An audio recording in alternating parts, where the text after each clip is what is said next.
It was a splendid morning on the island of Sodor. James was feeling very pleased with himself. His red paint gleamed in the sunshine as he sped along the line. He reached the junction just as Percy puffed in with some trucks. James was surprised to see him. What are you doing here, Percy? You should be at the next station by now. You're late. I know, sighed Percy. These trucks have been troublesome all morning.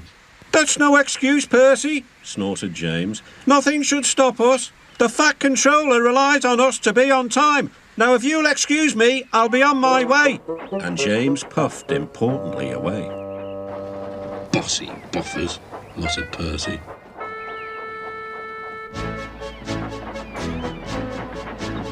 James arrived at the harbour. It was market day. The harbour yard was filled with the sweet smell of fruit from faraway lands. The fruit was delivered in big ships. James watched as strawberries, oranges, melons and bananas were carefully loaded into his trucks. Then he set off for the station on the main line.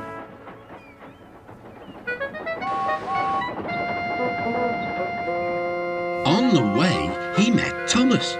Really reliable, that's me, panted James proudly. Pity the same can't be said for Percy. Peep, peep, goodbye.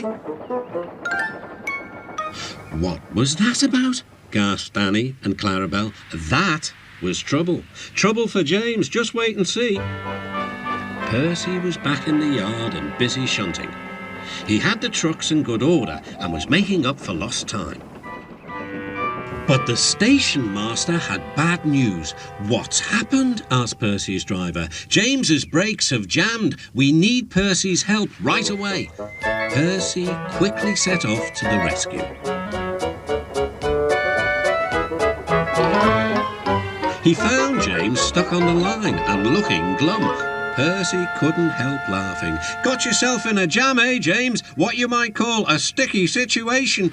Be quiet, said James. It's not funny having jammed brakes. And not very reliable either, teased Percy. I am surprised you let it happen, James. Nothing should stop us engines. That's enough, Percy, said his driver. Can you push these trucks? Of course I can, whistled Percy. There's no time to lose. James has done too much of that already. James angrily hissed steam as Percy was coupled to the trucks. Off we go, said Percy. I'll have to go fast to get there in time. These big engines are so unreliable. Be careful, Percy, called his driver, but Percy was in a hurry.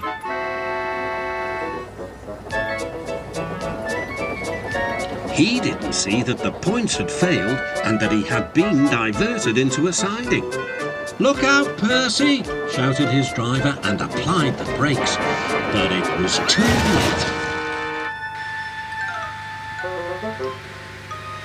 The driver and the fireman had jumped clear, but squashed fruit squirted all over Percy.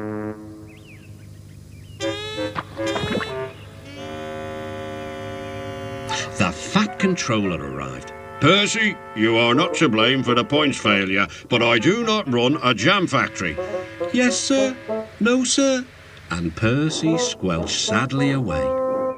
That night, the shed was silent. James and Percy felt very sorry for themselves. At last, Thomas spoke.